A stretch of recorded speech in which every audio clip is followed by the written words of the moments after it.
Senator from Illinois. Madam President, I want to thank the Majority Leader for his encouraging and kind words, and especially thank my friend and former chair of the Judiciary Committee, Senator Pat Leahy of Vermont, for inviting other colleagues to come to the floor to speak in support of the right to vote. Time and again in history, we have asked men and women to stand and risk their lives, in fact, give their lives, for the most fundamental premise of our democracy, the right to vote. They have fought, they have bled, they have died for that right. And now it is under attack again, not from any foreign source. Over the past few years, our nation has witnessed the most heavily coordinated assault on the right to vote in modern memory. Since the start of 2021, Republican legislators throughout the country have introduced over 425 pieces of legislation with provisions to make it more difficult for Americans to vote. 33 of these laws were actually enacted in 19 states. Some of these laws have set new limits on voting by mail. Others cut hours for polling locations. Each of these proposals is designed to achieve the same outcome, create barriers for Americans when it came to the ballot box. One of the strongest champions of democracy in American history was my old friend and colleague, John Lewis of Georgia.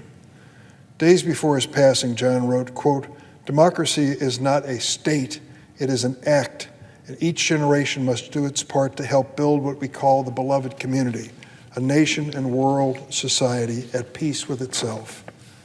It is now this generation's turn to act, John, because nothing less than the survival of America's democracy is at stake.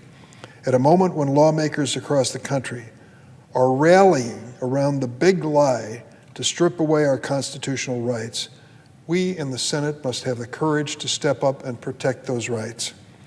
If the former President of the United States supporters are going to define our democracy, we have to fight to defend it.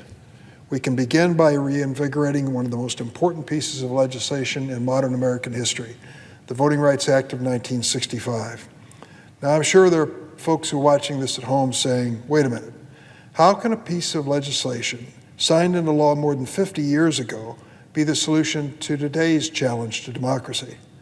That's because over the past several years, there's been a sustained effort to chip away the protections guaranteed to every American under that Voting Rights Act. For instance, in 2013, the Supreme Court issued the decision in Shelby County versus Holder, essentially nullifying a key provision of the Voting Rights Act, Section 5. Prior to the court's ruling in Shelby, Section 5 required that localities with a track record of disenfranchising voters of color through tactics as brutal as poll taxes and literacy tests would have to seek federal approval for changes they make in their voting rules. This requirement is known as pre-clearance, and it could have prevented many of the restrictive voting provisions being enacted in states like Georgia and Texas today. Just this past summer, the Supreme Court weakened another section of the Voting Rights Act with its decision in Brnovich versus the Democratic National Committee. With these wrongful rulings, the Supreme Court has fueled state-led efforts to suppress voters, particularly voters of color. In fact, Justice Elena Kagan wrote in her dissent to Brnovich, and I quote, "In the last decade, this Supreme Court has treated no statute worse than the Voting Rights Act of 1965. It's time for Congress to uphold our constitutional obligation and restore the Voting Rights Act to its full potential. That's why we've joined together today to introduce a bill that would not only restore the protections of the Voting Rights Act, but strengthen it. Tomorrow we'll hold a hearing on this critical legislation in the Senate Judiciary Committee. It's called the John R. Lewis Voting Rights Advancement Act, and by all means, passing this law should be a bipartisan endeavor. Historically, it always was.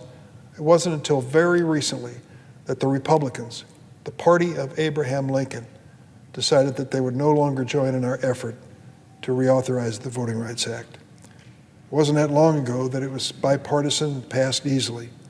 The last time Congress voted to do so, in fact, the Republican Minority Leader, Senator McConnell, came to the floor and said, quote, "This is a piece of legislation which has worked." Well, let's make sure we keep it working for America. In our nation, there's no freedom more fundamental than the right to vote. And the John Lewis Voting Rights Advancement Act will help ensure every American can exercise that right, famously called the precious and almost sacred right. I want to thank Senator Leahy, Senator Blumenthal, and I want to thank my colleague, Senator Warnock, for joining us on the floor, and a number of other our colleagues for their collaboration and hard work on preparing this legislation for introduction, and our House colleagues who passed their version of the bill earlier this summer. And I particularly want to thank the man for whom this bill is named. I was honored to count him as a friend, honored even more when he came in on more than one occasion at my invitation to campaign in the state of Illinois. Honored to join him on a Sunday morning walk, which I'll never forget, over the Edmund Pettus Bridge. John and I talking about that moment in history. It's something I'll treasure for a lifetime. We, in his name, need to honor him and to honor the principles that he gave his life for, making certain that everyone has an opportunity to help us build the beloved community. Madam President, I yield the floor.